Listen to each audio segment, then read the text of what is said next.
course, we all know about the plight of levees and water control structures and flood control devices here in Terrebonne and Lafourche Parish. Let's concentrate on Terrebonne today. Coastal Day here in Terrebonne Parish. A lot of dignitaries starting to gather. A lot of work has been done. I don't want to say millions of dollars. I want to say billions of dollars that have gone to help the flooding problem here in the parish. We caught up with several officials today to talk about what this means to the parish and how much longer and how much further we need to go till we can I say totally rest? Never, but to rest because of storm floods. Evening, good evening, good evening. Thanks for each and every one of you coming.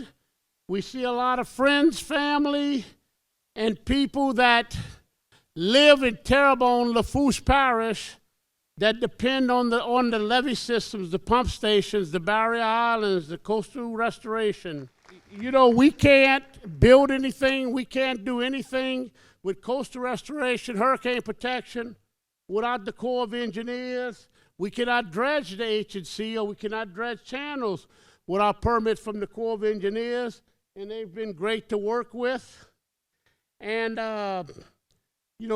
along with, I want to give a thank you to Chip Klein and the CPRA gang, Brent Haas, for getting us as far as we can. Before him, you had Jerome Zarang, an executive director, and also Garrett Graves.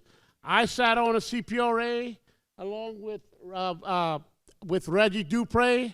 Also, we had Norby Jabez sit on it, and Dwayne Bourgeois sat on it, Corey Keefe. We've had numerous ones sit on the CPRA to help bring Terrebonne, Lafourche, to Louisiana where we at.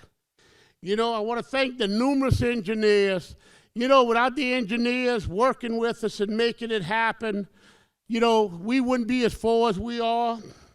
And, you know, the Morganza to the Gulf, 80 miles of levees, 14 floodgates, and then with the parish building 31 new pump stations, lock systems, barrier islands, and marsh restoration.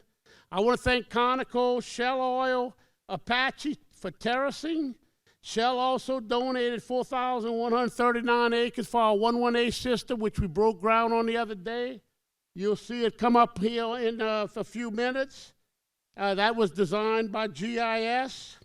And, you know, we built pump stations from 66-inch to 48-inch to 42-inch to 30-inch to 24-inch with all electric backup generators.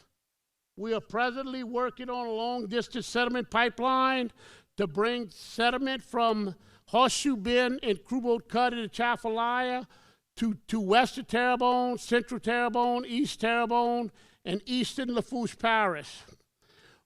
For the last legislative session, I want to thank the delegation for the miter gates. We have the engineering money to start the Bayou Terrebonne at the Twin Span, the Company Canal, miter gates.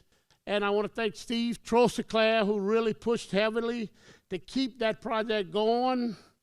The Bayou Terrebonne below Montague, we have a 600 CFS pump station at the lock system, which with the lock system is completed. We're designing this. We've completed two 1,000 CFS pump stations, Elliott Jones Hanson, which is pumping 108,000 acres in the Chacahula Basin. And all these pumps pump out from Morganza to the south. We have the Chauvin Petit Caillou lock system with a 500 CFS pump.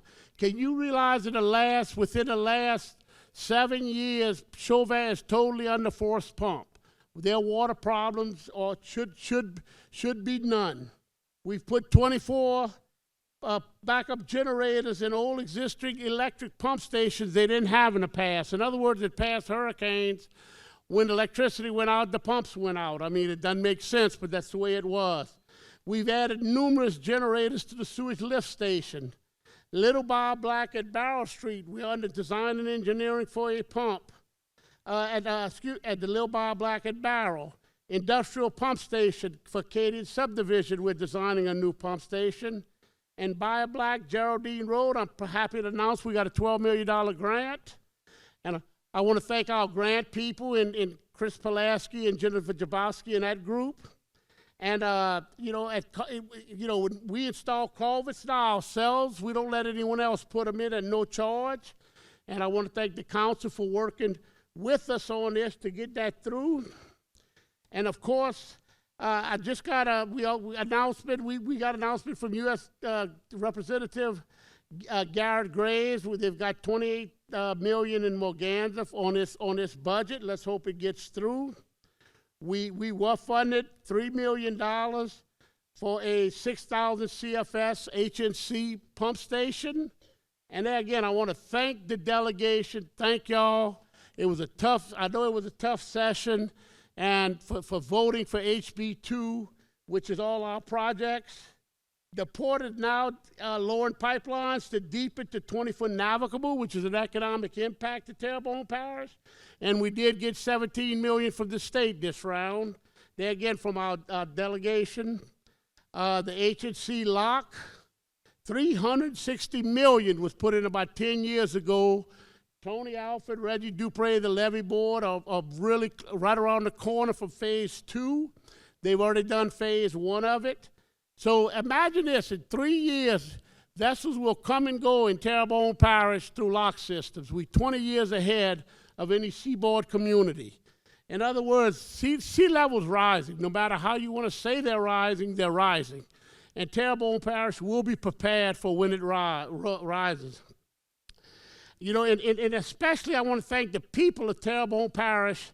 They've taxed themselves 3/4 cent sales tax with a millage, and so did Lafourche Parish. And we've come such a long way. And this is all done for our children. All my grandchildren right here. Come up here a minute. Bring my grandchildren up here. I want to, and any children out there, please come to the front. This is what, y'all come get up on the stage here. This is what it's about.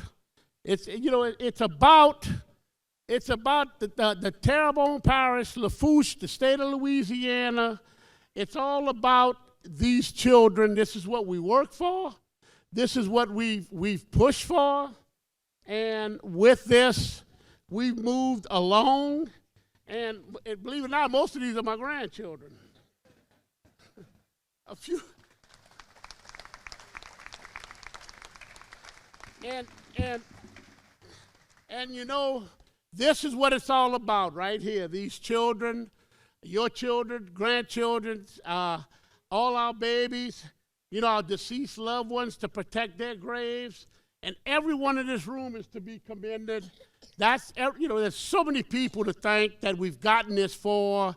And I want to especially thank my department heads that's sitting out here and the directors of Terrebonne Parish. There's not a finer group that we've moved, and they operate. And when it rains, you don't see they already pumped down the system before the rains even started. And so with that, I want to thank all of you. God bless the people of Terrebonne, Lafourche, Louisiana, United States of America, and of course all our veterans and our first responders. In closing, this is the future of our children and grandchildren. Thank you, thank you, thank you very much.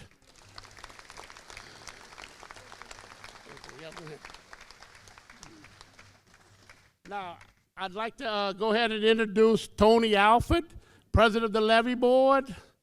He's the George Patton of the levee system. He pushes, and that's a good name for him because he pushes, he doesn't stop. Colonel Jones can attest to that. I think Mark Wingate can definitely attest to that. And, we've got Morganza to where it's at because of this guy right here. And a round of applause for Tony Alford, who's going to be the moderator. Thank y'all. God bless each and every one of y'all. Gordy, you're too kind.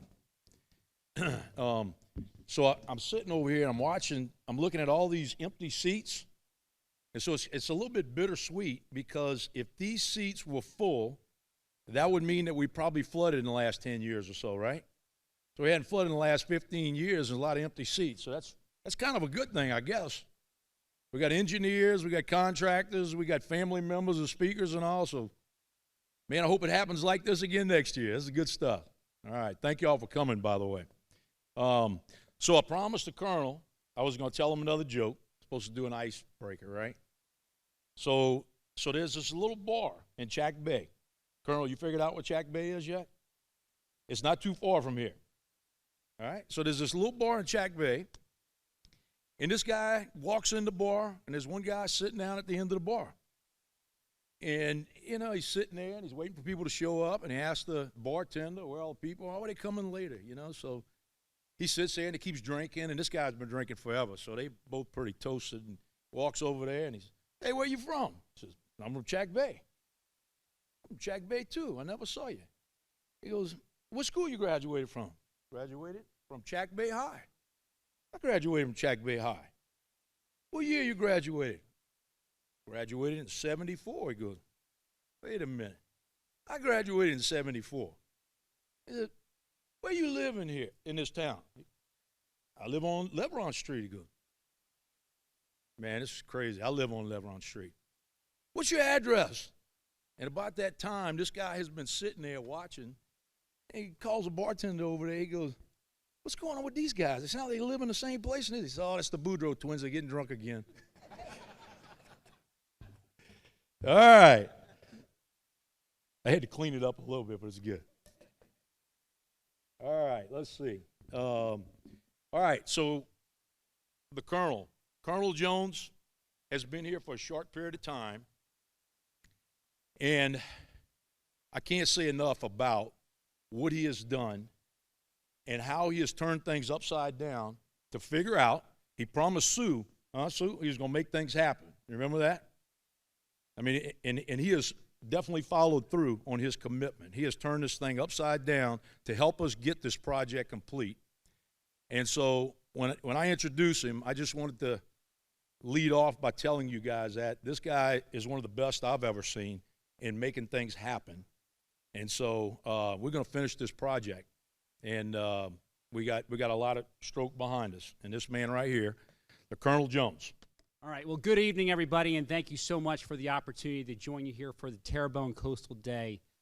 Really excited to join this amazing team of teams that you have across here with our outstanding non-federal sponsors, CPRA, along with the levee and conservation districts, the parish leadership, and the state leadership here as well. Excited to talk to you about the great work that we are working alongside with your U.S. Army Corps of Engineers to help protect life, property, and prosperity in this region. Do we go to the next slide? So just to talk about this amazing Morganza the Gulf storm risk reduction system that has been developed and in the process of being developed. It is such an impressive project in regards to not only its magnitude, but more importantly, the positive impact it is going to have for the region and the area. At the end of the day, when you look at what will be constructed, 98 miles of levee, 23 plus environmental structures, 22 canal floodgates, 10 roads and railway floodgates, the HNC lock complex, which is being constructed and eventually being operated by the Corps of Engineers. That is impressive. But what's more impressive is the impact that it's going to have. You saw it with Gordy Dove up here. It's going to eventually help protect and reduce risk for 200,000 people. That's 200,000 heartbeats that are going to have the risk reduced in this area, which has seen significant impacts due to tropical events. Also to include 52,000 structures that will also see reduced risk. That is huge.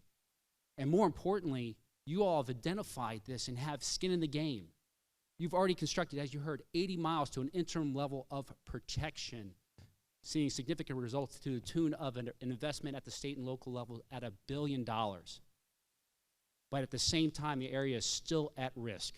So it is imperative that we continue to work together to achieve that 1% level of risk reduction in this area and achieve the design elevations. It's amazing. You look behind you, you can see what the local and state efforts have achieved to date, going to 15 feet in some of those levels. That's pretty impressive. But once we get to design elevations, there are going to be some sections that are going to be all the way up to 21.5 feet, 6.5 feet from the top of that blue tape that you see there. The positive impacts that that is going to have in this region is going to have national impact. And I'm excited to be a part of the team that's helping deliver that alongside our local and state partners. We can go to the next slide.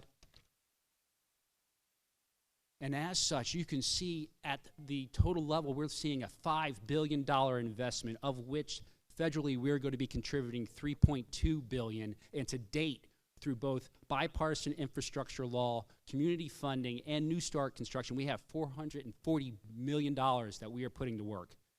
We are excited that you can see there that we started our initial construction project, our first one, the Humboldt Canal Preload. We broke the ground on that in December of last year, and it's going to be complete by September of this year. And that will have us poised and ready to award a construction contract for that floodgate in 2027. That's looking to be like a $52 million project, but that's just a taste of things to come. Let's go to the next slide. As you can see, we have 12 projects under design, funded for either design and construction throughout. And all of this is working at breakneck speed. The majority of these features that you see listed, they're going to be complete with design between 2024 and 2026, with construction contracts following closely behind. And your Corps of Engineers is coordinating with your local and state leadership to ensure that we are expressing capabilities to keep this running. So what I'm going to say, at the end of the day, what that tells you, after about 30 to 36 months of pre-award activities, you're going to start seeing significant improvements throughout, while we're also executing environmental compliance for all these projects. So we are excited for the days ahead. Going to the next slide. At the same time, even with those timelines, we understand there's exigency in critical locations, all part of this system. You know, going to the left here on the western side of the system, of course, is Reach A, which is this critical gap to the southwest of Houma. Remember, again, those 2,000 people, those 2,000 heartbeats. How can we close this off as quickly as possible? As such, you know, per the request of the governor, CPRA, state and local leadership, your Corps of Engineers is at what we like to call the bleeding edge of policy to get this constructed as quickly as possible. We've taken an innovative approach where we are conducting that 30 to 36 month supplemental environmental impact statement for the entire 98-mile system, but at the same time, we're doing what's called a tiered environmental assessment on this section so that we can quickly move out. What that's done for us is we've gotten borings and surveys out there 30 months early. That's going to equate to us getting to plans and specs completion through design by April of 2024, and our first construction contract awarded in July of that year. And even with that, we're looking at ways that we can speed up through innovative delivery. We've taken that contract and broken it down into 3 phases.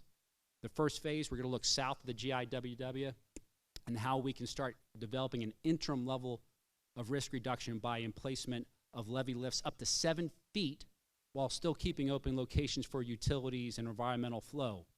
But at the same time, that's going to provide you an interim level of risk reduction that you can flood fight off of from an area that previously had none. You know, second contract from there, we're going to move out, we're going to close those gaps off, continue to improve our defensive position, and then from there, award the third one to get us north of the GIW to close off this critical gap across the board. At the same time, going all the way to the eastern side, we also acknowledge Lockport to Rose is also a critical section to move out on, and we are making phenomenal progress working alongside our local and state partners at the project delivery team level. Right now, the Reach 1 of that section is under design, and we're also coordinating with the North Lafourche Levee District to conduct work in kind on Reach 3 of that section. We're also coordinating with them on our understanding on how to build the GIWW East Floodgate, and we're going through the ship simulations on that as well. So on all fronts, we are moving out so that we can start award construction contracts in about the 2027 timeframe on that. It is amazing to see the synergy and work between the Corps of Engineers, our local teammates, and our partners with the non-federal sponsor, CPRA, as we are all working together to reduce life or to protect life, property, and prosperity for this region and the nation. And I am excited for the days ahead and as we continue to improve this system for you all, for those 200,000 people, for those 200,000 heartbeats and all those wonderful children that you brought up here at Gordy. So on that note, thank you very much for the opportunity to join you today and excited for the days ahead. Thank you. Let's give a big round of applause for our CPRA director, Chip Klein. Thank you, Mr. T. Did this come off? All right, can y'all hear me? All right, good. Well, thank you, Tony. You know, I was thinking on the way down here that when I was first appointed as CPRA chairman back in 2015, my first speaking engagement was at the South Central Industrial Association. And I think it is only fitting that my last speaking engagement as CPRA chairman is Terrebonne Coastal Day. Because I will tell you, ladies and gentlemen, that you have made an old boy from Clinton, Louisiana, feel like an adopted son of the Bayou region. And it has been one of the greatest honors of my life to work for you, work alongside of you, but most importantly, get to know you and call each and every one of you a friend. And we have done incredible things together. And I want you to think about just 5 years ago, where Terrebonne Parish was 5 years ago. Yeah, there was progress being made, but your barrier islands were almost non-existent. You were in need of several pump stations to help dewater areas. You were losing land in Terrebonne Parish at an incredible rate. You had not a single dime of federal funding for your levee system. And your wildlife refuge and some of your recreational areas in Terrebonne Parish were almost in disrepair. Today, close to $200 million has been invested in your first line of defense in Terrebonne Parish, in restoring your barrier island chain. From East Trinity to Timbalier to West Bell Pass, we are now at a point in time where you have over $400 million in federal funding for Morganza to the Gulf. You continue to see large tranches of state funding come to this area. And this year alone, just on the surplus portion, close to $20 million in excess revenue from last year is coming to Terrebonne and Lafourche Parish for your levee protection system. The restoration projects are now on par to build thousands of acres of land by each project. And I'm not gonna, maybe I'm stealing your thunder here, Mitch, but in just a few weeks, Terrebonne Levee District is going to be going to bid on the largest civil works project in the history of Terrebonne Parish, a close to $300 million lot complex on the Houma Navigation Canal. That's what progress looks like. Those are incredible statistics. And while those are incredible, I think what's most important is why those things happened, how those things happened. And it's because of the people in this room. It's because of the people that you continue to send to Baton Rouge to represent you. It's the people that you have working for you at levee districts. From Tony Alford to Reggie Dupree to Dwayne Bourgeois to Corey Keefe to Wendell Curall, now Nick Mathern, all of those guys have a sense of urgency. Your parish president, he talked about all the things that he's done throughout his career in the legislature. When people in Baton Rouge see people in a specific area of this state have the passion and the dedication to this issue, and they bring a sense of urgency, people at the state level match that sense of urgency. Now, my friend Dwayne Bourgeois told me I could have a little fun here tonight, and I'm going to do that. So I'm going to go a little off script, and I'll tell you a little story about sense of urgency. So just a few months ago, Dwayne and two of my coworkers were meeting with Senator Kennedy and his staff in Washington, D.C., and we were talking about the need that we need more revenue to fund hurricane protection and coastal restoration projects in this state. And then I needed his office to have more of a sense of urgency when it came to this issue. And what I told his office was, I need you to have a fire in your ass. And I thought one of my coworkers was going to fall out of his chair, because he leaned over and he said, Chip, it's not fire in the ass, it's fire in the belly. And I said, well, be that as it may, but if you have a fire in your ass, you're moving. You're going somewhere, and you're getting something done. And there is fire in people's asses all over the Bayou region when it comes to this issue. And that's why you continue to see the investment at the state level, and that investment is going to continue. Because if you look out over the next several years, the state of Louisiana now has an updated master plan, which calls for 77 projects across our coast. It allocates $50 billion. And if we build every project within that master plan, 50 years from now, we will have less flood risk than we do today. So you hear all these people in the scientific community and all of these world-renowned experts talk about sea level rise projections, and we need to relocate mass portions of our population. But the projects called for within that master plan can withstand all of those environmental scenarios. In 50 years from now, you have less flood risk than we do today. In this year alone, the state of Louisiana and CPRE will be investing $1.6 billion in coastal Louisiana. That's the largest investment in the history of the state's coastal program. When I started at CPRE in 2008, our annual budget was somewhere around $300, $400 million, and now we're investing $1.6 billion. So there's been incredible accomplishments made, but the opportunity that is in front of us is one that we must take full advantage of. So I want to go back to my buddy Dwayne Bourgeois for a second. So Colonel Jones's predecessor, Colonel Murphy, also did a lot of work on Morganza to the Gulf. And I don't remember exactly how this saying came up, but Dwayne all of a sudden blurted out, Lash Palapatat. Remember, I'm from Clinton, okay? I'm like, what the hell did he just say? And so Dwayne pulled me aside, and he said, the literal meaning of that expression is don't drop the potato. But the figurative meaning of that saying is don't ever give up.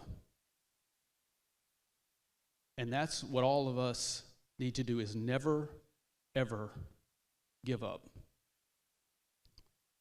Because a lot of people look at this issue and say, it's an environmental issue, it's about the critters in the sea and the critters in the marsh, but I couldn't agree more with what Gordy said.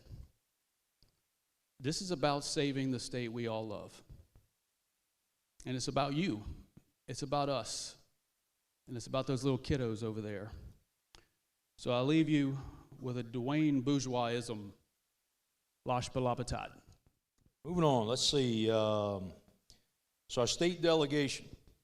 So first off, one of our senators, vice chairman, Senate of Natural Resource Committee, Mike Fessy. Good Lord, can't think. Thank you, Tony. I want to thank y'all for coming out today. And I sit back and think how important this levee system is, because I remember when I was a young boy on how much land we had and how different things have changed now for our children today that don't know what we had 40, 50 years ago. So this levee system has been so important that Terrebonne and Lafourche, the people here, have taxed themselves enough to save our area. And now we have the Corps engineers backing us up. So that's a great win for us. As y'all state senator, almost for 4 years now, we've worked hard as our state delegation, has brought more money home to Terrebonne and Lafourche than most other parishes in the state. So we work hard at that. Being on the finance committee, I see where the money goes, and I know ZC's on the House side where the money goes, and we work hard to make sure that we get every penny we can get to save our two parishes. The biggest thing I look at it is now that we got our levees to a place to where our flooding is bare to minimum, that now we got to work on our flood insurance, fight with our federal delegation to make sure they give us some reprieve because of all the money we've spent on our levees. And then also we got to look at our homeowners insurance that people can't afford right now. So I'm working hard on trying to bring new ideas to come up with something that we can get our homeowners to where we can afford to stay here. And over the next few years, hopefully we can make that happen. As hard as we worked on this levee system, I want to work on our insurance, because building these levees and protecting our coast is what has saved us from having to move north. And when I go down Pointe-aux-Chenes, all down the bayous and all the other bayous, and see how we're losing people down there, we need to work hard to save that society down there and work hard. So I'm at the state working hard to make sure we're paying attention to what's going on. And I want you to assure you, if you give me 2 more terms, I'll work just as hard as I have this last term. So thank you all very much. Thank you all for coming out today. When we have these coastal days, it gives us an opportunity to kind of reminisce and kind of where we've been. And I was truly blessed to have had an opportunity to serve in several roles in working on this project. And I remember in early 2000, when I first started at the Levee District, the Morgans of the Gulf project was estimated to cost $680 million. $680 million. They got one length of levee that's costing $680 million. But the important thing, and one of the things that really got us really kick-started, is a tribute to the people of Terrebonne Parish, quite frankly, and Mike mentioned it. You know, to use chipism, we had fire in our ass, but we had to get money to continue for it to burn. The problem is we needed the money, so I went out working on trying to get a tax to support that, and many people want to light my ass on fire because of that, because quite frankly, look, nobody likes paying taxes. I'm the first one. I tell you, we don't like paying taxes. But that was an investment in our future. And it basically said, and the point we were making back then is that, you know, just trust us. Government is maligned on many fronts, and some for good reason, but this was an opportunity to say, give us an opportunity to demonstrate that if you put your trust in the Levee District, that we will reward that trust and do something important to protect the people, the citizens, and the property of Terrebonne Parish. And obviously you can see that that trust is paid off. The Levee District, you know, the parish administrations that have started since that thing, it passed in 2001, and it passed by maybe 3 percentage points. It was kind of like 52% passage. I had people telling me, Z, we didn't flood from Betsy. We don't need a levee. We don't need to do those things. But fortunately, it passed, and that was the seed that got us to where we are. It's amazing to see how far we've come and how far we still have a good ways to go, but we are in much better position every day as we continue to work hard and take the investment that you all put into this system to ensure, and the Levee District and the parish administration are working hard to ensure that that trust is met. And working with the Corps of Engineers, and I know Mark and I go way back when we didn't think it was going to be difficult to get things done. Not only do we have levee protection, we also have significant environmental benefit, and Chip mentioned it. The levees are important for the people in the community to ensure that the people are here. But we're going to have a lock structure in the Houma Navigation Canal that's going to function for the purposes of allowing boat traffic when the system is, when you have to function for the system to work during a storm, but it's also going to work on addressing the environmental issues and saltwater intrusion and problems that we have. They're already seeing benefits from the levee themselves and reestablishing the ridge function within the 5 bayous that are paying dividends in terms of helping to restore and maintain the environment. Again, you don't want to necessarily have to build levees to do it, but this just goes to show that you can have the best of both worlds and working together to try to accomplish two goals with credit to the system and credit to the people who are putting it together. Now, people are going to talk a little about a lot of aspects of the system and things we are today, but I just wanted to come up and at least kind of give you a perspective that an appreciation for the fact that, again, this wouldn't have happened without the people of Terrebonne Parish and the commitment that they made and continue to make, because the tax is still being collected, but it's comforting to know that the levy district is making sure that it goes in the right, and matching those dollars. I know Chip and others, when we were in Baton Rouge, I know in working with the delegation and Joe and Beryl, and Tanner's not here today, unfortunately, he couldn't make it, but Joe and Beryl and Brian and Mike and Brett, who's not here as well, our delegation has worked very hard to ensure that we can get the state dollars to work with the local dollars to continue these efforts, and we'll continue to do that. And I know the local levy district will continue to put your dollars to good use. And so, again, thank you all. Thank you for having this event today, and thank you all for being here. I wanted to say something about our state delegation, and Z, you kind of covered it. Man, you guys really stepped up and made some unbelievable things happen this year, and it was not easy, as most of you have probably heard. So we want to thank y'all and for leading the charge and making things happen. Moving on, let's see, Beryl Amity. Good afternoon. Thank you all for being here today. I'm happy to be here for Coastal Day. I'm going to give a little bit of history that everybody up here on the platform certainly knows, but there might be somebody out here who's new to the area, perhaps. So let me review here. Louisiana's coast is important to so many of us. It's our home. We have a rich, dynamic, and unique connection with the water and the wetlands. Ours is a working coast. It serves as a host to many industries, as well as a place to raise our families and to recreate. It's truly our home.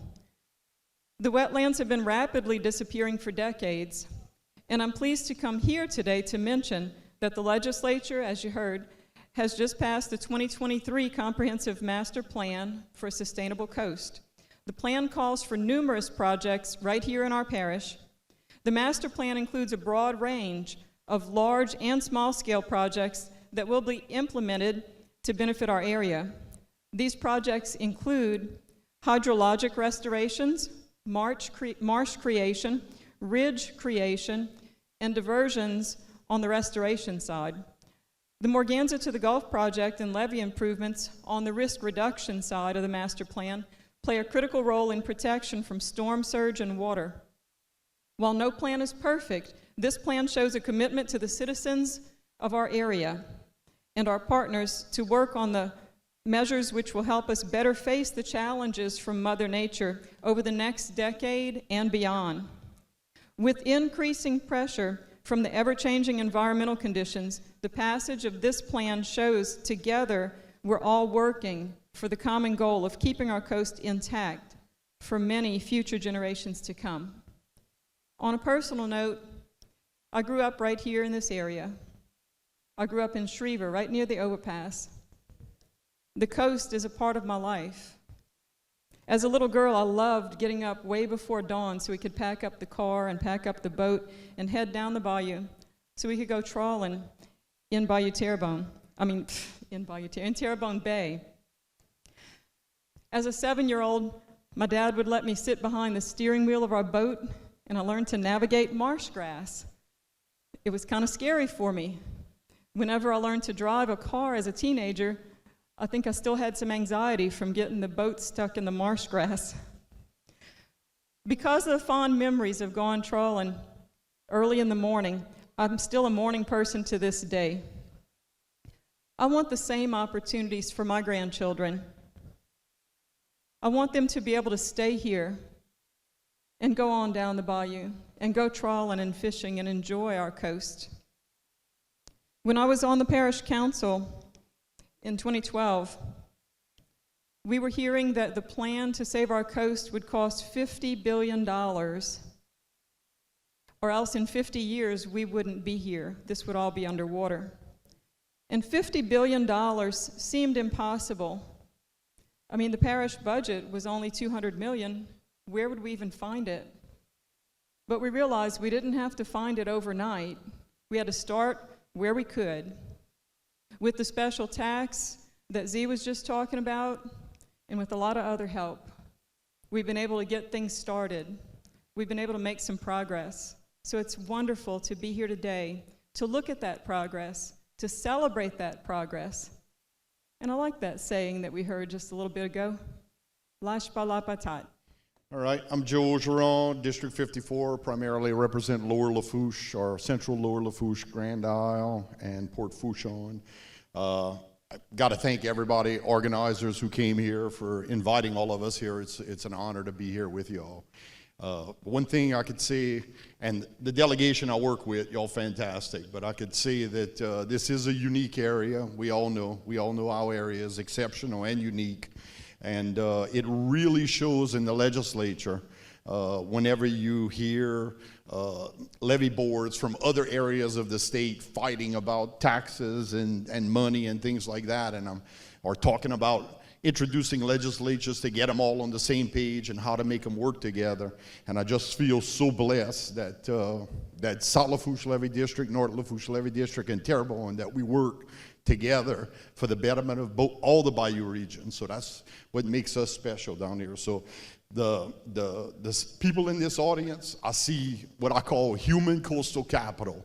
Y'all make all this happen. So thank y'all for coming here, and really appreciate serving South Louisiana and the Bayou region. Thank you, Tony.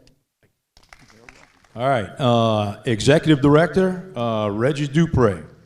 First, I don't know where Henri Boulet is, but when he put this program together, he told me that we have 5 minutes. He said, Reggie, you got 5 minutes. Well, limiting Reggie Dupre and window cure-all to 5 minutes is like taking an alcoholic, giving them a thimble, putting him in a liquor store. You can sample anything, but you limit it to that one thimble. So that's a tough task. So I just want to talk at a 40,000 foot level. I'm not going to go slides on individual projects. In a minute, I'm going to show you the impacts of a hurricane, what happened on the HNC Bovadel floodgate during Ida. But about a month ago, I was interviewed by John Schnell, Channel 8, doing the hurricane special that some of y'all might have saw. And John says, Reggie, you ever dreamed in your lifetime you would see all these improvements? I said, no, never. You know, way back in the early days when I was briefed on the concept of Morganza to the Gulf, I said, well, this is the salvation of up my home parish and parts of neighboring Lafourche Parish. That's going to save us. But it's been a long, long road.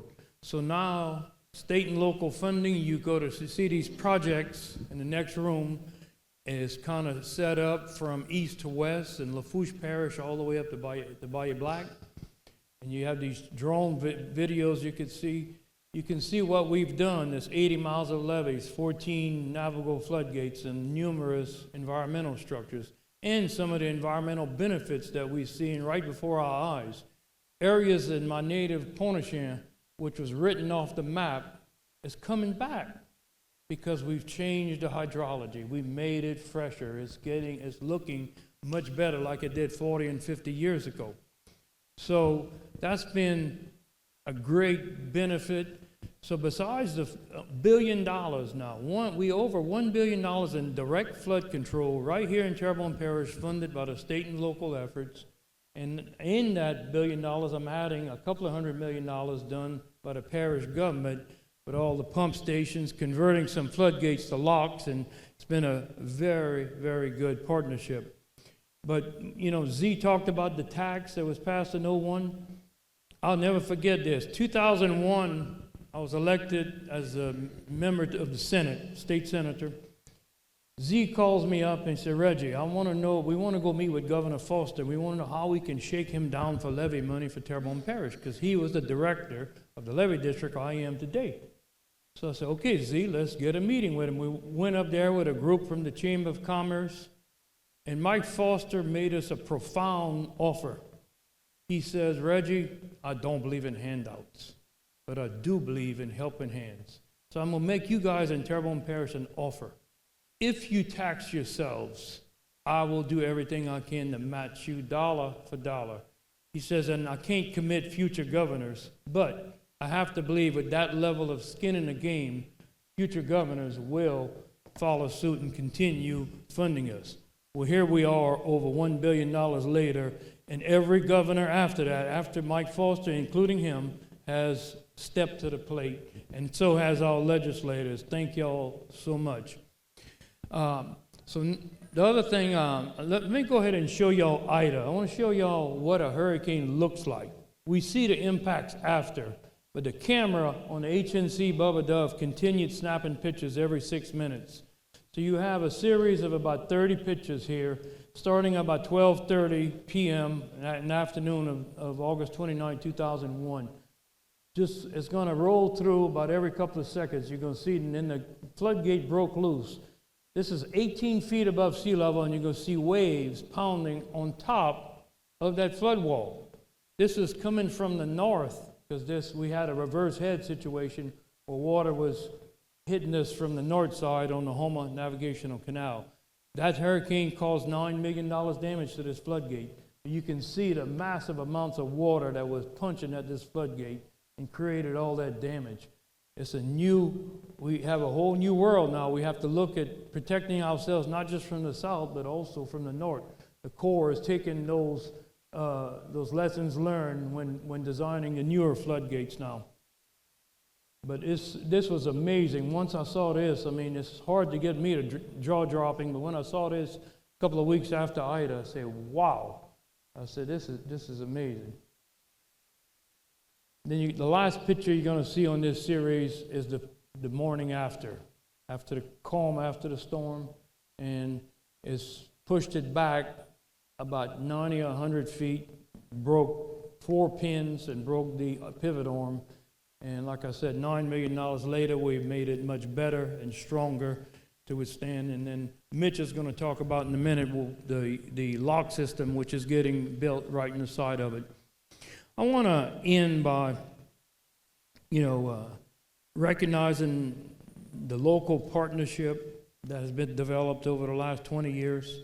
20 years ago, Parish President Dove got elected to the House of Representatives by amazing 5 votes. He won by 5 votes, and Z had 20% more. He won in the same district by 6 votes. 12 years later, right? Yeah. He won by 6, Gordy won by 5. After Gordy caught the tar and won the election, he calls me up. He says, I've been watching you, and I think you and I are gonna have the same priorities. Well, never I dreamed they would be that much. So then he knew that the levee district, new parish-wide levee district, was an important issue to implement all these projects. So that was a little bit of a rift going on, 2 factions on the district. So he calls me up. He says, I got an idea.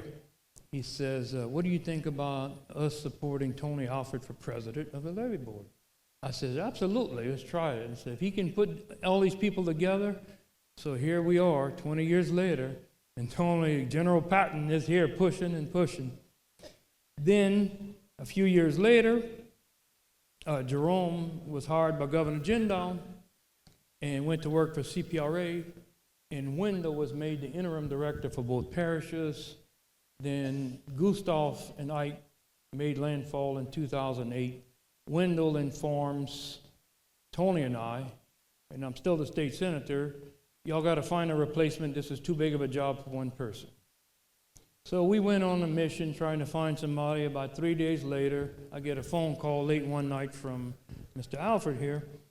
He says, I have the perfect person who needs to go run the levee district. I said, who might that be?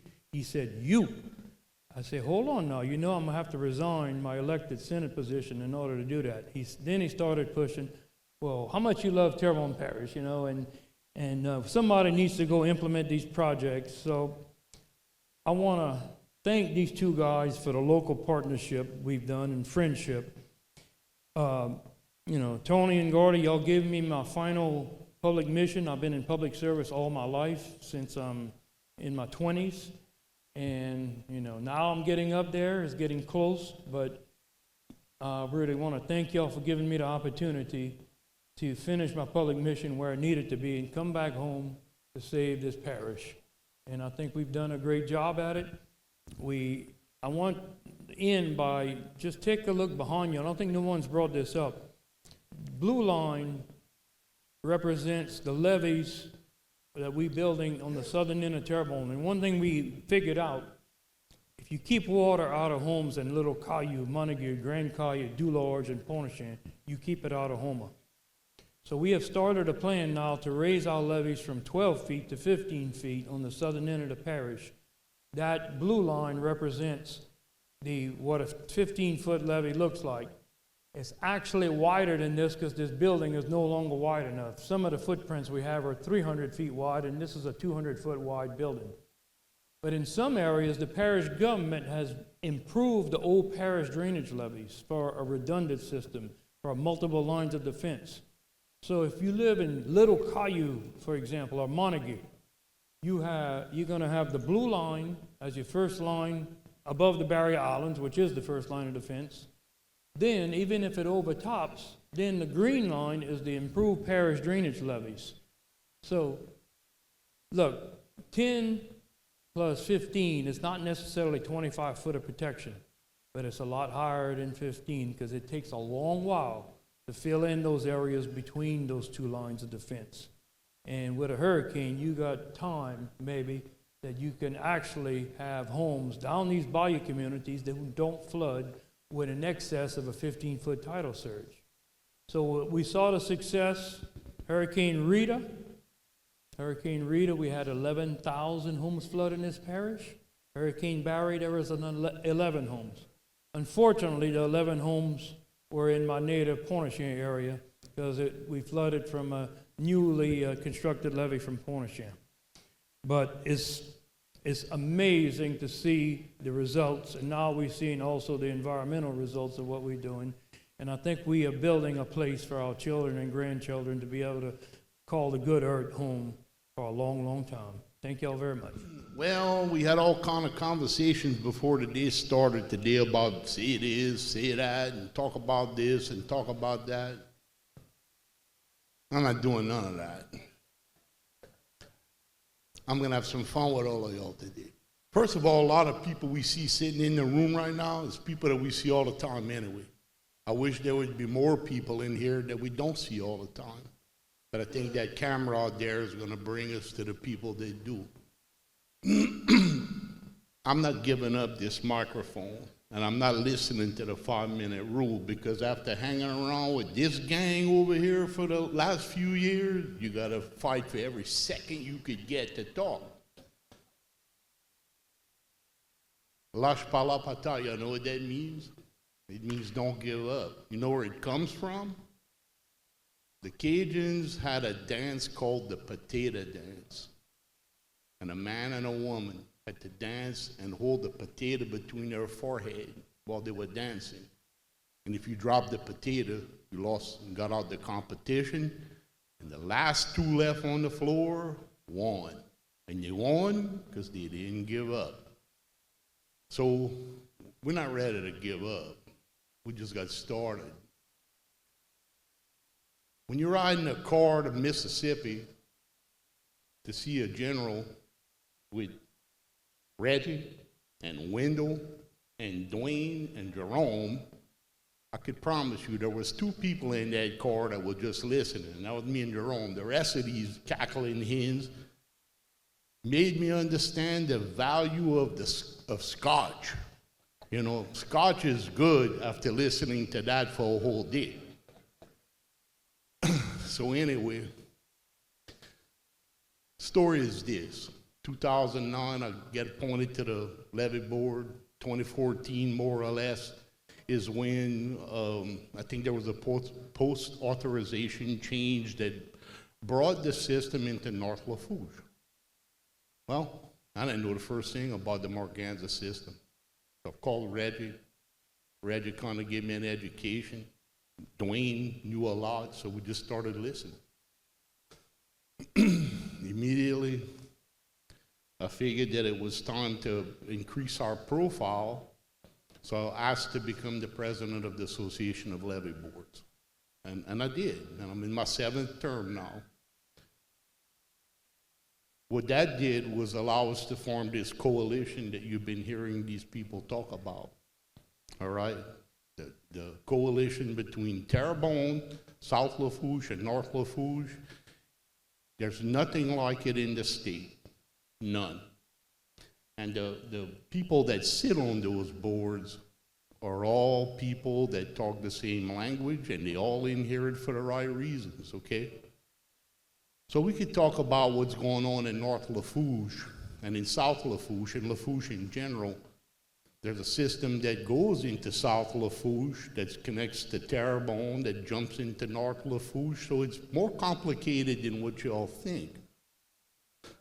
So when you start looking at all the individuals who's involved with this, the state delegation, federal delegation, our good partners at the Corps, our good partners at CPRA, it takes a lot of people to get this done. And I can't help but explain to y'all how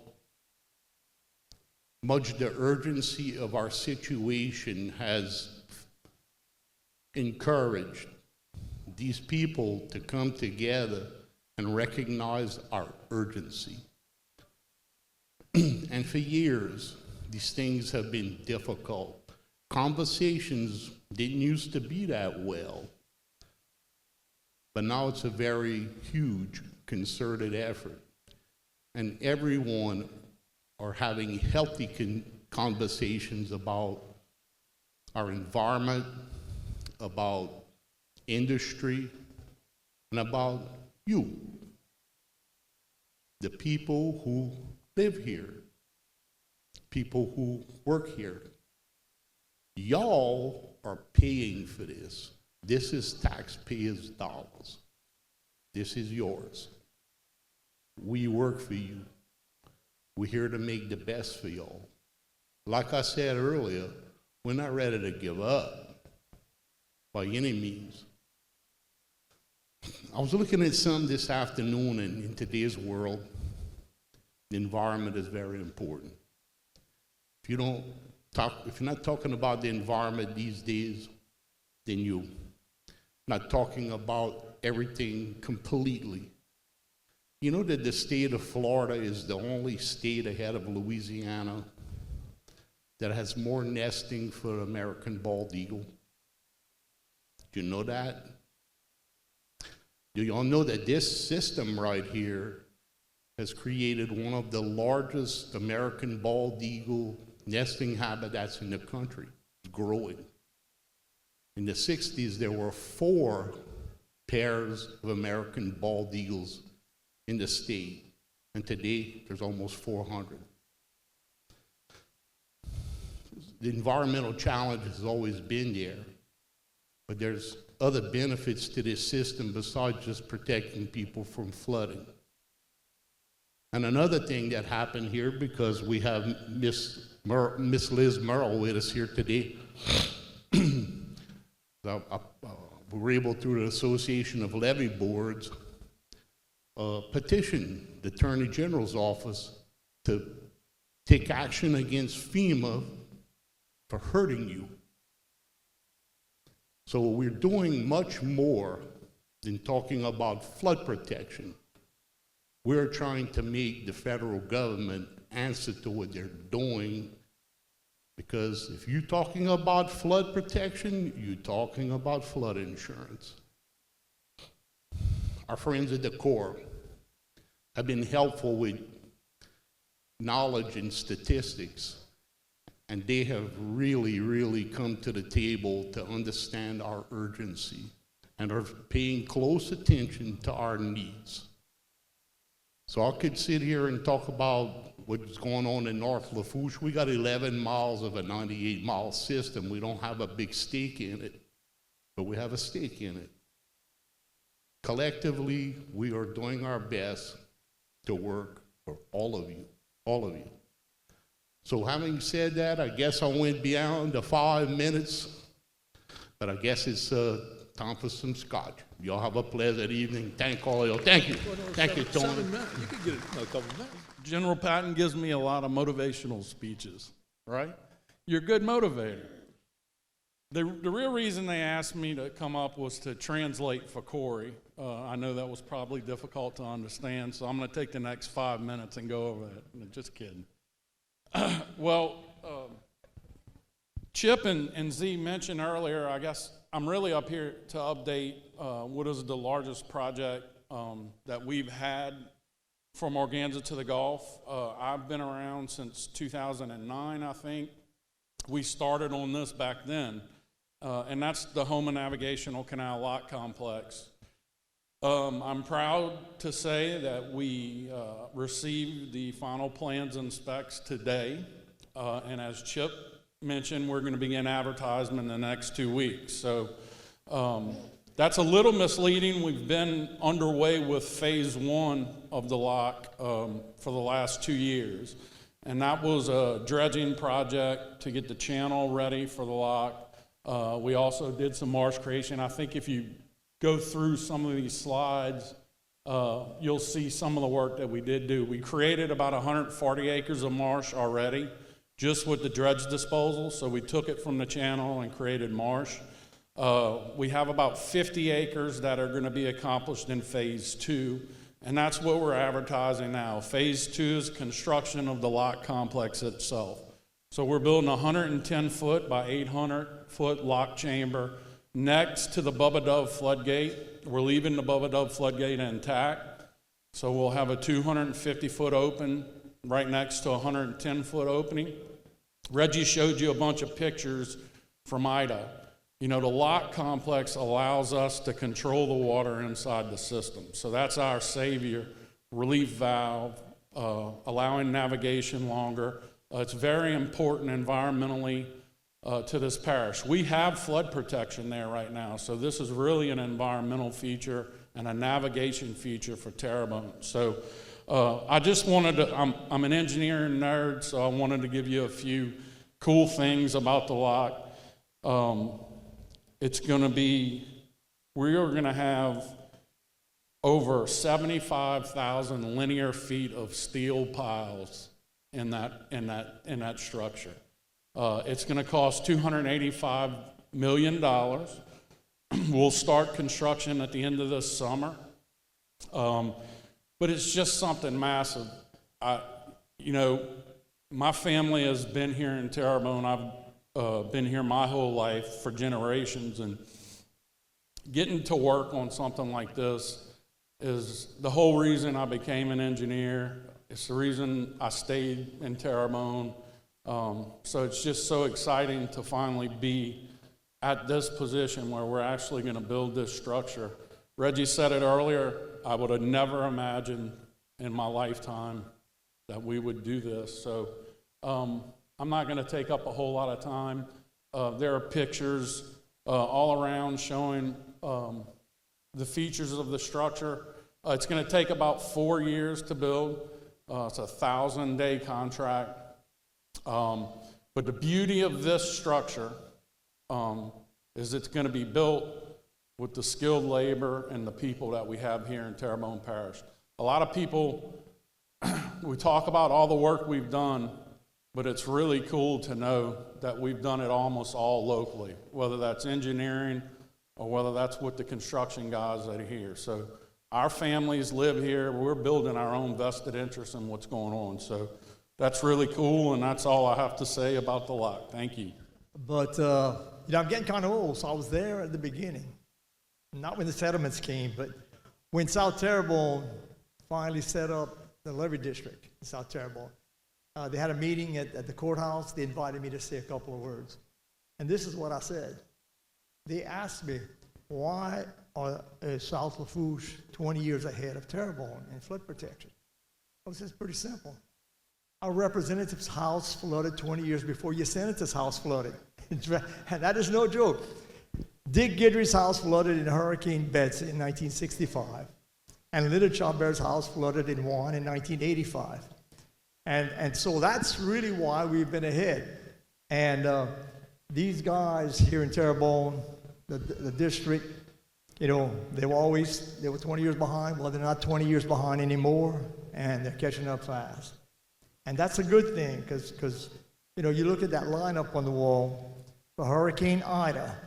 We have a levee, when you go on the 4-lane highway toward Golden Meadow and Grand Isle, there's a levee that goes right to the berm of the road, the 4-lane highway, Patchy Dock.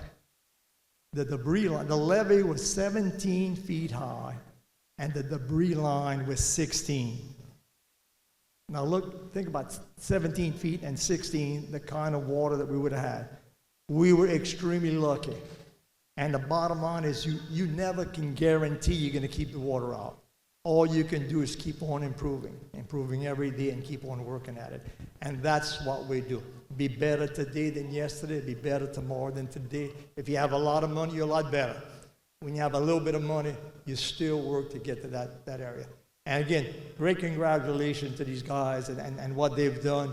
I've been very lucky. Our board, I've been there since 1980, and they have always cared about just one thing and nothing else. Keep water out of people's homes and businesses. And we have focused just on that, nothing else. Don't pacify somebody in Washington. Don't worry about the flood insurance. Keep the water out, and those other things will come into line. Again, I want to thank you all for the opportunity to be here. And again, everybody deserves tremendous applause for the progress the people in Terrebonne have had and the increased protection. Thank you. So, moving on here a little bit. So we want to present a few awards. I want to say something in the process of doing this. You know, Gordy appointed me to the levee board, geez, almost 20 years ago now. I was young when he appointed me. And, you know, I'm so proud of him and what he's done, as not only as a state rep, but as a parish president. You know, we used to go do fun stuff. You know, we'd go out of town with our wives and stuff, right? And we'd go on trips. And Gordy was always so worried to leave more than 2 days, because that meant that the council member would take over and be in charge after, was it 2 days, Gordy? Something like that? So I don't think he's left more than 2 days in the last 8 years, because he wanted to be in control. And I've never seen anybody, I always tell my wife, and my wife showed up here just recently. I don't know where there you are, my grandbaby and all. And I always tell my wife, I'm so proud of him, because the one thing on his mind all the time, no matter what takes place, is Terrebonne Parish and how to build pump stations, get the water out, and build levees, Morganza and the interim levees. And so the first award we want to give is to Gordy Dove for all the years of his service. And Reggie, we had you all food, huh, Gordy? You thought it was somebody else, huh?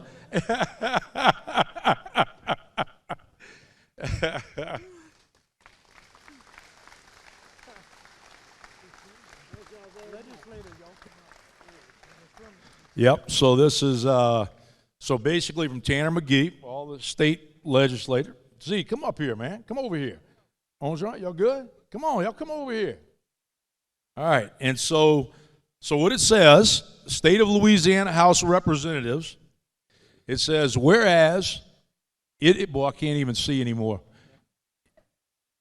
It is most fitting to recognize Gordon E. Dove and to commend his public service to the citizens of Terrebonne Parish in the state of Louisiana. Whereas Gordon E. Dove has dedicated the past 20 years of his life to safeguarding and revitalizing the Louisiana coast, leaving an indelible impact on his community, state, and nation. And whereas Mr. Dove served as a state representative from 2004 to 2016, during which time he had admirably, chaired the House Committee on Natural Resources. We're going to have to hold this up. All right, here we go. And played a vital role in the creation of the Office of Coastal Protection Restoration, Act 523, which later evolved into the Coastal Protection Restoration Authority.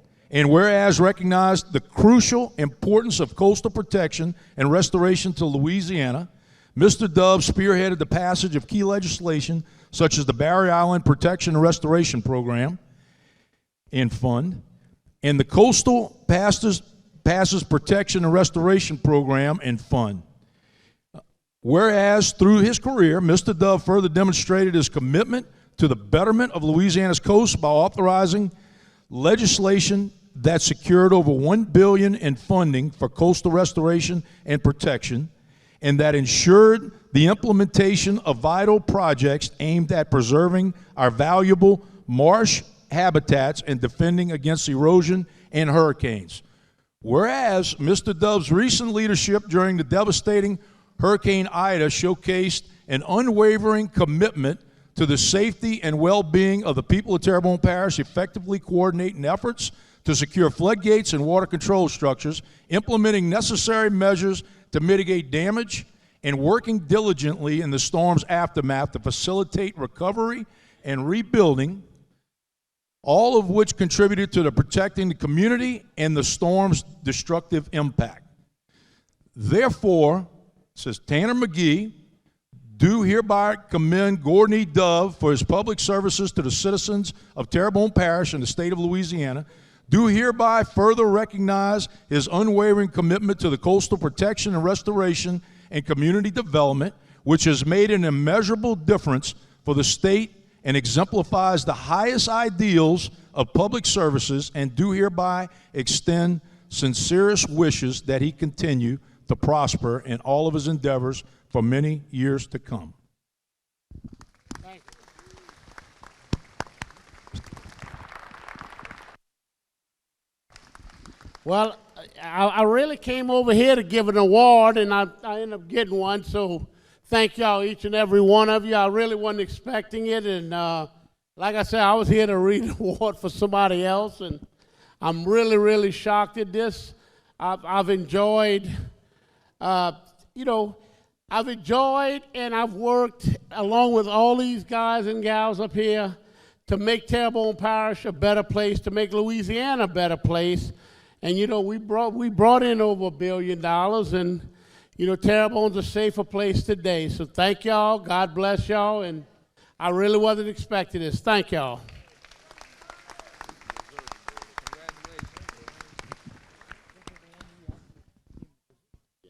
All right. He thought he was just presenting one. All right, Gordon, it's yours. Yeah, I thought I was here to do my presidential duty.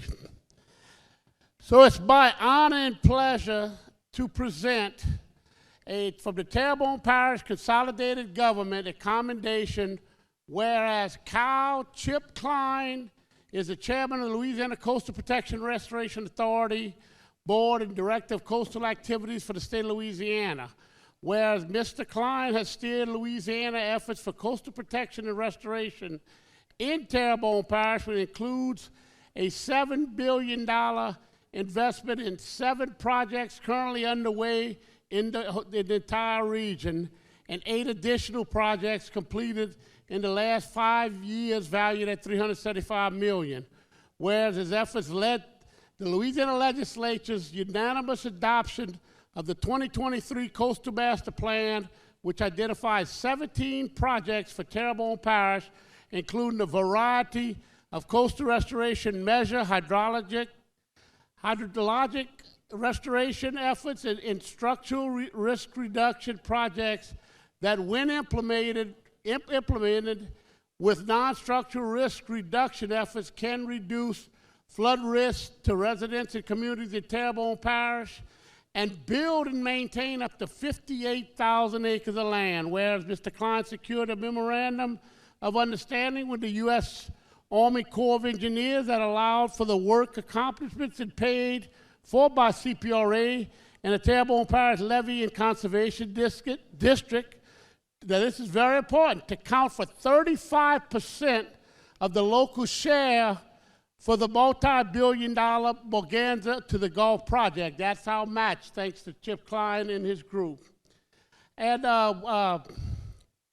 he also secured $378 million in federal funding to continue building the project, which consists in over 98 miles of levees, locks, floodgates, system designed to provide a 100-year Category 3 storm surge protection to more than 150,000 people living in coastal Terrebonne and Lafourche parishes. Whereas Mr. Klein oversaw the implementation and completion of the $166 million Terrebonne Basin Barrier Island and Beach Nourishment Project, one of the largest restoration projects in the Louisiana Coastal Protection and Restoration Authority, has completed to date, restoring 1,090 acres of barrier islands and habitat and 8.6 miles of beach. Whereas he has successfully negotiated policy initiatives related to permits for the Hurricane Protection and Restoration Authority project. Through the 3 presidential administrations, Mr. Klein has dedicated his career to protecting and restoring the Louisiana Gulf Coast. Now be it proclaimed by the parish president, Gordon E. Dove, and the entire Terrebonne Parish Council, consolidated government, that the extraordinary services of Kyle R. Chip Klein be recognized and given heartfelt appreciation for his unwavering years of service on behalf of the coastal issues of the state of Louisiana, and particularly Terrebonne Parish. He is hereby publicly acknowledged and presented this honorary key to the city of Houma and Parish of Terrebonne in his recognition and dedication and service. Please, standing round of applause. This guy did more than anybody can even imagine. Thank you very much, Chip. That's beautiful. Look at that.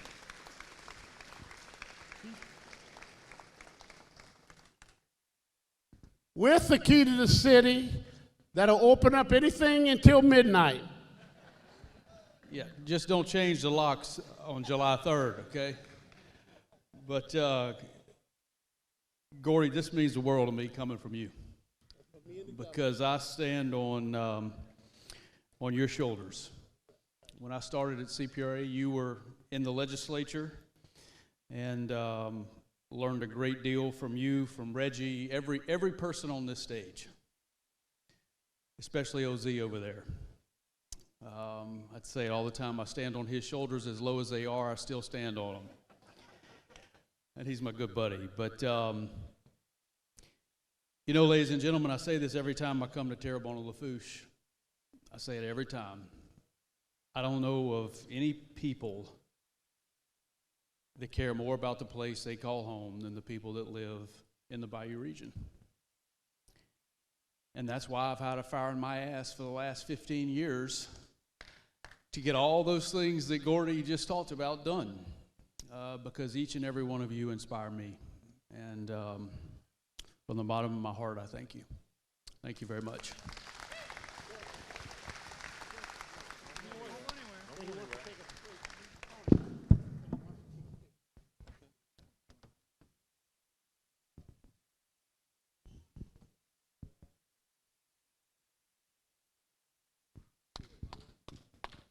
Wait, don't go anywhere. This one's a lot shorter, and it's something you can put on your desk from your 3 skinny friends from Terrebonne Parish, ungreedy. So this is a acrylic award with the new Morganza A-Team logo, which Tony's going to talk about in a second. Chip Klein, Chairman, CPRA, in appreciation of your unwavering commitment to protecting coastal communities in South Louisiana. Dated today, Terrebonne Coastal Day. Thank you, Reg. Thank you. Thank you. Thank you. And Tony got one more. Hold on, I'm gonna make it funny. So Reggie talked about all my skinny friends up here, and I made a joke one time at SCIA. I said, I'm just glad I got to fund these guys' projects, not fund their meals. All right, one more thing.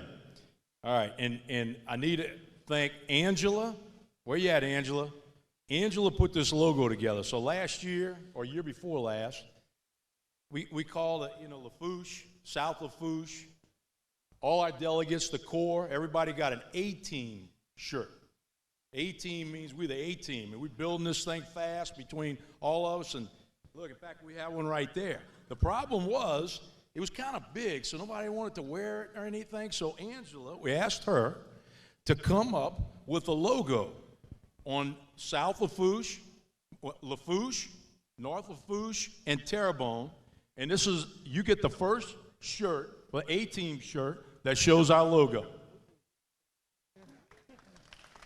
This is our new A-Team shirt. I can't get that over my fat head. You got They got it big enough? I'm not taking this shirt off. Put it off. All right, man. Good. Well, good. Thank you. Over here? Yeah. All right. All right, well, good evening again, folks. My name is Henri Boulet. I'm going to be your moderator for the second panel. We also tonight wanted to talk about issues and opportunities for Terrebonne Parish. And with that said, we have 4 presentations for you tonight. We're going to open with one of the challenges we have as a community, and that is a update on the flood insurance status. And with us tonight to provide that update is Liz Morell. Liz serves as the Solicitor General for the Louisiana Attorney General's Office and has done an amazing job at bringing together people in our state to have a concerted effort to address this issue. Hey, I'm gonna tell y'all a little bit about where we are and how we got to where we are and then where we're going. I'm gonna handle the part about FEMA and the Risk 2.0 flood insurance, and then my friend Tim Temple's gonna talk about private insurance and talk a little bit about that piece of this. I work in the Attorney General's office. My job title is Solicitor General, and so I'm in charge of a lot of federal litigation. And in January, Dwayne Bourgeois and Corey Leaf came to our office, and they sat down with me and with Jeff Landry and a couple of other people in our office and started explaining to us what was happening with Risk 2.0 and how hard they had worked and a lot of other people had worked to try and get information from FEMA about why the rates were what they were and what kind of data they had used to get there. And no one could get them to tell them. So nobody's been able to get the secret information that FEMA has used to come up with these numbers. And everybody has tried. And so I think they finally were at their wits' end and said, let's go see the Attorney General. And so we started digging in, and it's complicated, so it took a little while, but we filed a lawsuit a few weeks ago with 43 parishes, 12 levee boards, and Grand Isle and Jean Lafitte, and 10 states, including the state of Louisiana. So it's a big lawsuit. We filed it in New Orleans. We've got Judge Daryl Papillon, who's a new judge, just got appointed and confirmed. Used to be the head of the State Bar Association. He's a good guy. He's from Baton Rouge. I know him real well, and I think he'll do a good job. We have just filed yesterday to ask the judge to block Risk 2.0. So we want them to stop it and go back to the legacy program while they go back and fix this. And I don't know if they can fix it because they used all bad information to build it, but we're going to make them go back and start again, and they can go back to the old program until they figure out how to do this right. And so that's kind of where we are right now, and where we're hoping to go is to get us back into a situation where FEMA is actually building a program that does what Congress told it to do, and that is provide reasonable, accessible, affordable flood insurance in the areas where they are mandating that you have it. So the government's gone and said you've got to have it in all these places, and it affects your mortgage, and it affects your property values, and it affects your ability to be eligible for any future relief under any federal programs in the future if there's any damage. And so it affects pretty much everything. It affects the parish and all of the ability of the parish to collect taxes because it affects your taxes and the value of your property. So at the end of the day, it affects your ability to continue living in this community. And so we think that FEMA is ignoring all of those problems. They have in fact admitted that they are. And so the only way that we think we can hold them accountable right now is by going to court and having a federal judge tell them that they cannot implement this program and they need to go back to the drawing board. So Liz, thank you for that update, and we're all pulling for this suit, so thank you very much for your work on behalf of the citizens of Louisiana. All right. Our next speaker is Timmy Temple. Timmy is president of Timpton Corporation and is a kind of expert on another challenge we're seeing, and that is with the homeowners insurance status in our state. So Timmy, thank you for being with us tonight and updating us on how we're looking in this area. Thank y'all for listening to me this evening. My name is Tim Temple, and I was asked to come and give you an update on where the state is with regards to the insurance industry. And I'm going to tell you some things that you already know and things that you don't like, right? Our auto insurance, we're the most expensive in the country. Our homeowners insurance is melting down. You know, of the approximately 100 companies that write property insurance, homeowners insurance in Louisiana, 11 have gone insolvent. Another 24 have stopped writing. So using my math, that's 65% of the market left. 35 is non-existent anymore. And what does that mean for you and for me and most of the people in South Louisiana is that we're having to go to Louisiana citizens. And we know that Louisiana citizens, by law, has to be 10% higher than the average. And the most recent number I saw, that there were approximately 130,000 policies in Louisiana citizens. The average premium was $4,500. I don't know what the new number is yet. They don't share that very often, but it was $4,500. I would venture to guess it's higher than that now. The companies that are left writing, they've excluded parishes like Orleans, Jefferson, St. Tammany. They just said, we're not going to write anymore, you know?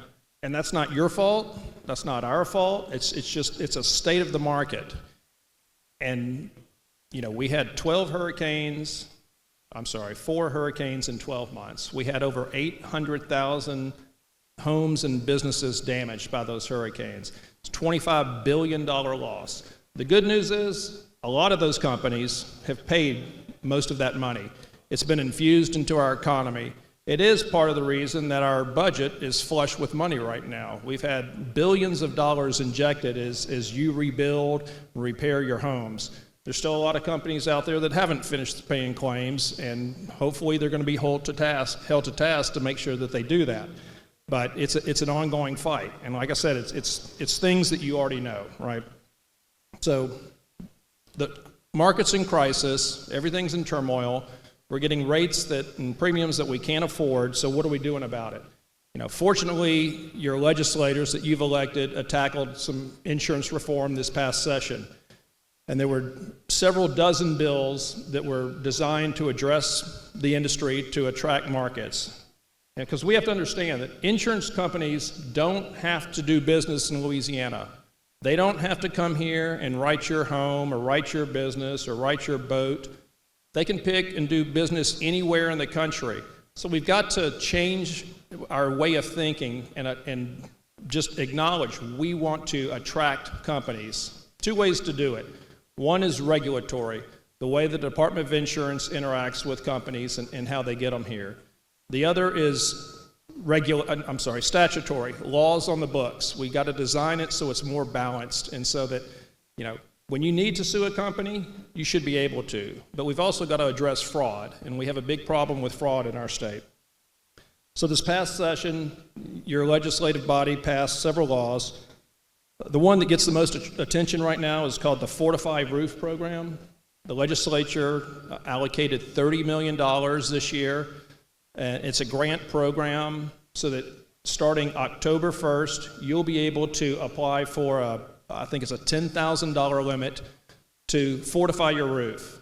So if you're putting a new roof on or you're building a new home, you can apply for this grant, get a fortified roof, and the insurance companies are going to give you a credit for that as well. So not only is the state giving you $10,000 toward that roof, you're also going to get a credit from your homeowner's rider for having that roof. And if you're in Citizens, the thinking, the logic is that you've just made your house more attractive to an insurance company, so they're going to want to write you, and you'll be out of Citizens, so you won't be paying that high rate. The legislature also appropriated additional $10 million toward the incentive program, and the incentive program was started in February of this year. The state allocated originally $42 million to attract companies to come to Louisiana. The harsh reality is those companies haven't started writing a lot of business. They will. That's not doing any of us good right now. Again, realistically speaking, I think the expectation is November 1st, you could see these companies start to offer you quotes. But there's another $10 million toward that program. There were some other minor changes that I call them technical in nature, how insurance companies change their policies, change their rates. The thing that you need to know about that is by doing this, we're making Louisiana look more like our neighbor states, Texas and Mississippi and Alabama. That will attract companies to come in. It's what I was talking about earlier. We need to modify how we treat companies and how we do business so that we can get those companies to come to Louisiana, start writing policies, and start offering you lower premiums. There were several task forces that were created to look at how the hurricane claims process was handled. And I know there were many people in the state, thousands of people, that had problems with their insurance companies, not sending the properly qualified adjuster, or having multiple adjusters, or more than multiple, 8 or 9. You hear some real horror stories about that. But they created a task force to look at how insurance companies handle claims after catastrophes, so that at the end of the day, you're going to get better service from them. You'll get money faster. You can start to repair and rebuild quicker. So a couple of things that did not pass the legislative process. There was a bill that was going to require Citizens to reduce that 10%, to give you that 10% reduction, which would effectively mean premium relief to you. Your premium would come down a little bit. That was not passed, unfortunately. There was a catastrophe savings account, which would allow you to put some money aside tax-free, only to be used if you had a future hurricane claim. You could use some of that money towards your deductible. That didn't pass, and I suspect that will come up again. They were going to look at creating a catastrophe fund for the state of Louisiana so that insurance companies could buy insurance through the fund, which would lower their cost, and they would have to pass that savings on to you. Again, that one didn't pass, and I suspect that one will come up again. And I think two things that we're going to be looking at going forward is, at the end of the day, insurance policies they're complex, they're complicated, they're full of legal terms. They've gotten that way just over years and years of change. And I think we need to look at, and I suspect that you'll have people that will push to have, I'm calling it a plain policy language reform, but just make it a lot simpler. If it's simple and you can understand it, your insurance company adjuster can understand it, you're less likely to feel like you have to hire an attorney. And when you hire an attorney, it adds another layer, it adds expense, and we just got to get back to basics. You have a loss, your insurance company comes in, they write you a check, and you move forward. The other thing is, I was looking back here at the markings on the wall with the levees, and I was talking with Chip earlier. The industry is not aware of the work that's being done with regards to flood mitigation and hurricane mitigation. They're not aware that you're building back the marsh, that you're doing all these things that are going to mitigate and lessen the impact of a hurricane.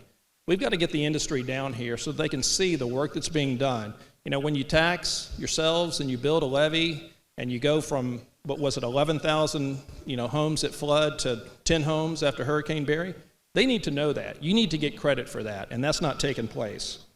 Your next legislative body coming in, you're going to have, 30 or so new legislators. They're all concerned about insurance costs, I assure you that. I travel the state, and it's on everybody's mind.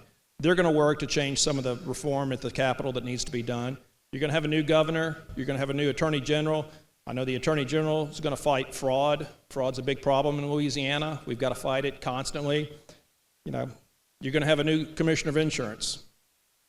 That's going to be your lead right there. That's your voice. That's the person that's going to stand up and fight for you. You don't need someone that goes and says, when you have a hurricane claim, be prepared to fight. That's not your job. That's the job of the commissioner of insurance.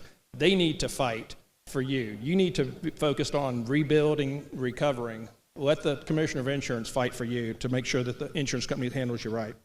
Thank you so much. Tim, thank you so much for driving down today and sharing your expertise with us. We appreciate it. And I'll stay around for more questions. Okay. And Tim's going to stay around for more questions, so if you think of any, please keep them ready to go. So finally, ladies and gentlemen, it's a pleasure to introduce Representative Joe Augeron. Many of you know he represents the 54th District in Lower Lafourche, and also as it comes and borders up against Terrebonne at Pointe-aux-Trembles. So Joe is going to speak on our last two topics tonight. So thank you, Joe, for sharing your expertise with us. Well, the first topic I'm talking about is offshore wind and what it means to Terrebonne and the Bayou region.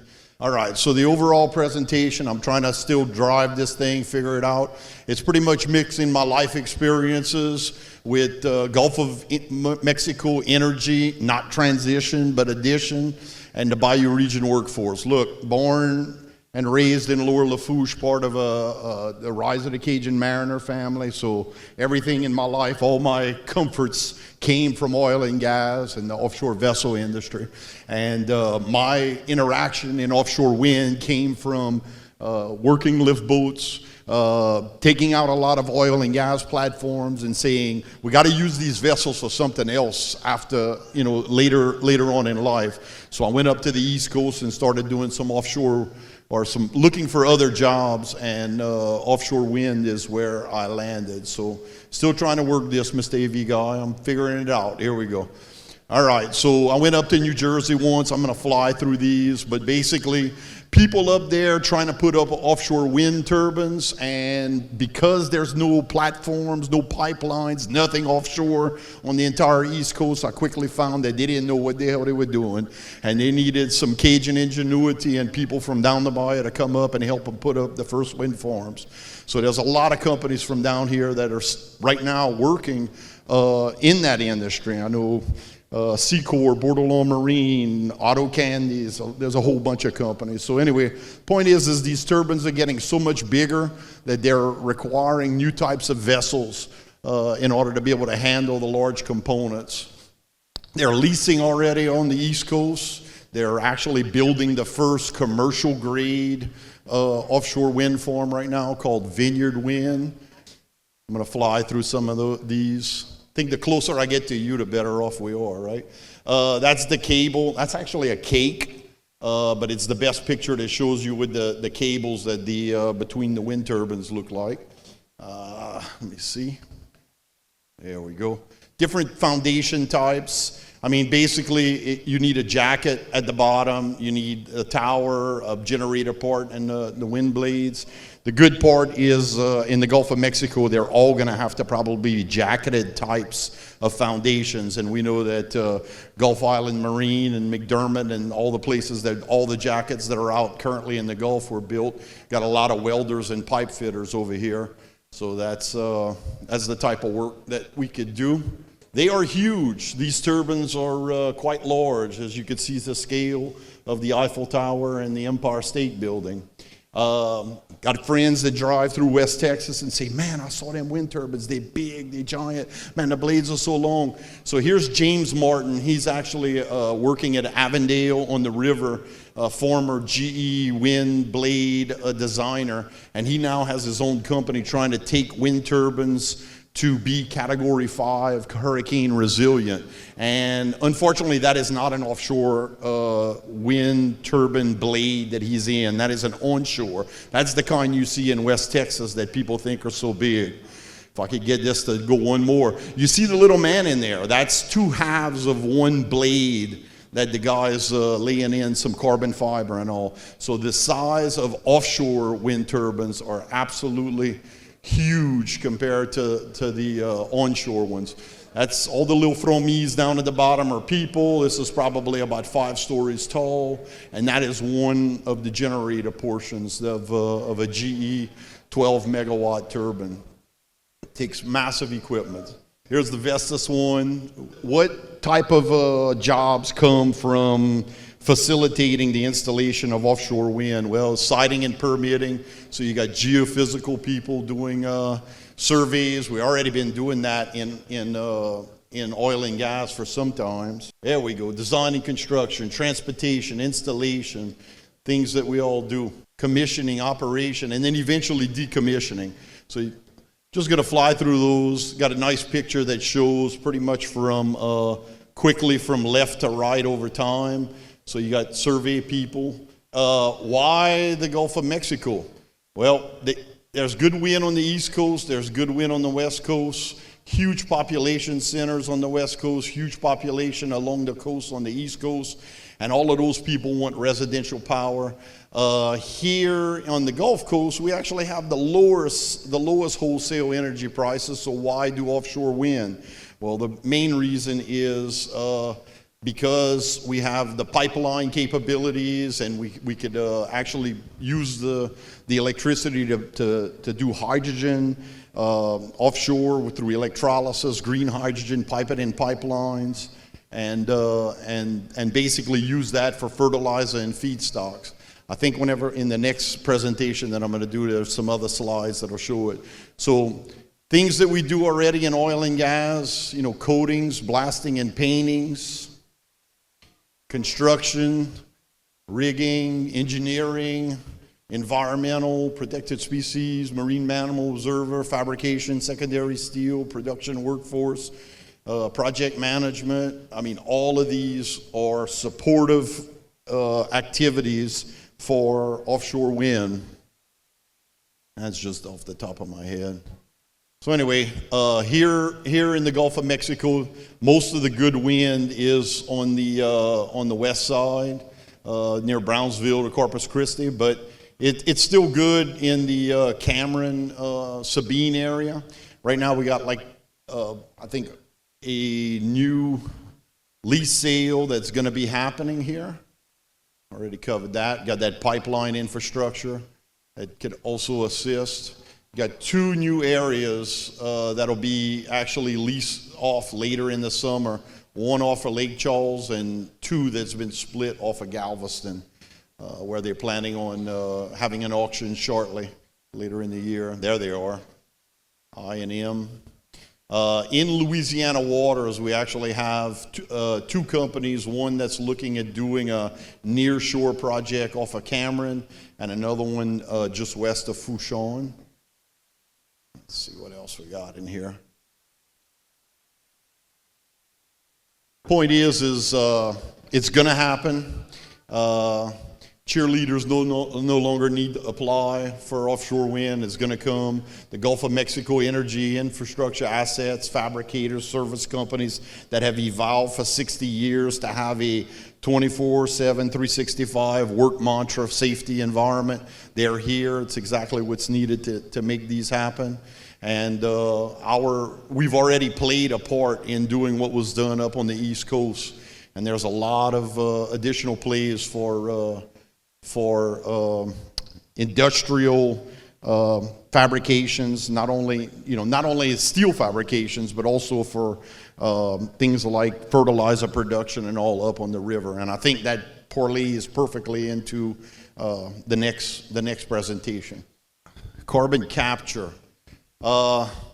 Anyway, it's basically taking carbon dioxide from industrial facilities primarily up and down the river. I like to think, most of the petrochemical refining processes, the plastics refining, the Dows, BASFs, Orchard Daniel Midlands, feed, fertilizer production, all of these processes create a lot of carbon dioxide and release it.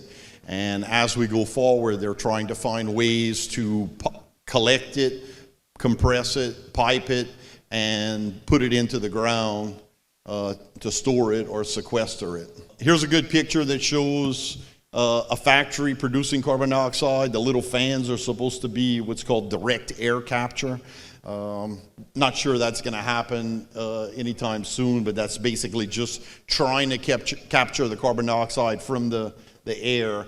But I think the production processes that produce a lot of carbon dioxide is primarily where things are focused. It could be, after it's captured and compressed, it could be used, and you see it going all the way to the right, top right. And I know that some cement companies are figuring out ways to strengthen cement by pumping carbon dioxide into certain catalysts and make them stronger. And that would also sequester the carbon dioxide inside the concrete or certain types of plastics and other products. But for the most part, after transport, the vast majority of the entities right now are looking at drilling wells, finding formations that were maybe in areas that were dry holes in the past, so areas where there should have been natural gas or oil, but there was none, and now they could basically do what's called Class 6 injection wells and inject the carbon dioxide in there. It usually goes in under pressure, but over like 5-10 years, the pressures subside as the carbon dioxide actually gets mineralized, gets sucked into the rocks, becomes part of the rock. So it really does become sequestered. Next slide. This just shows on the right how much money has been invested in carbon sequestration projects. But the most important part is what's written on there, and that is that two things. Louisiana, because we had great geology 5,000-6,000 feet down for oil and gas, we also have the great geology to pump unwanted carbon dioxide or excess carbon dioxide in there and sequester it. And because we've had a long history of drilling and pipeline fabrication and all the things that come with that particular industry, it's also makes it perfectly fine for us to have that highly skilled workforce that continues to work in there. Let's see, this just shows, well, it's happening primarily because of the Inflation Reduction Act, also known as the Green New Deal 2.0. But if there weren't tax incentives to do it, I'm not sure how much would be getting done, but it is the world we live in, and these tax incentives that are given actually make it business feasible. And there's 4 projects right now: St. Rose, 2 in Ascension, and Donaldsonville. Again, it's all the primary industrial fabrication areas along the river. Last slide, please. Here's a good picture that shows carbon emissions for the whole United States and where it comes from. And you can see that a good amount of it is from residential areas in the green, and transportation, and industry is dark blue, and electric power generation is the light blue. But whenever you look at Louisiana explicitly, you could see that the vast majority of the carbon dioxide that we put out is done along the rivers, and it's done from what we call high temperature industrial manufacturing. So if as a state, you look at the United States, you could see Louisiana as a hot spot of emitting more carbon dioxide than other states might do per population. And where we do it is along the river, where all the refineries and all the processing is. So the more we adapt in capturing that carbon dioxide and using the geology that we have and the pipeline fabrication, highly skilled workforce in drilling and pipelining to sequester it, the better our environment can be. And that's why many people are doing carbon capture, utilization, and sequestration. And it was supposed to be Jason Landclose that was coming here from Department of Natural Resources, but he couldn't make it tonight and allowed me to do his presentation. It's not gonna, I don't think any of this is gonna save the world, but every little bit helps. And most importantly, in order to make it become a reality, it takes the exact workforce that we've evolved here in the Bayou region of Louisiana. Thank you. Thank you, everyone, for coming. Got plenty of work left to do, but we're on our way. So thank you for being patient and being here. Y'all have a good night.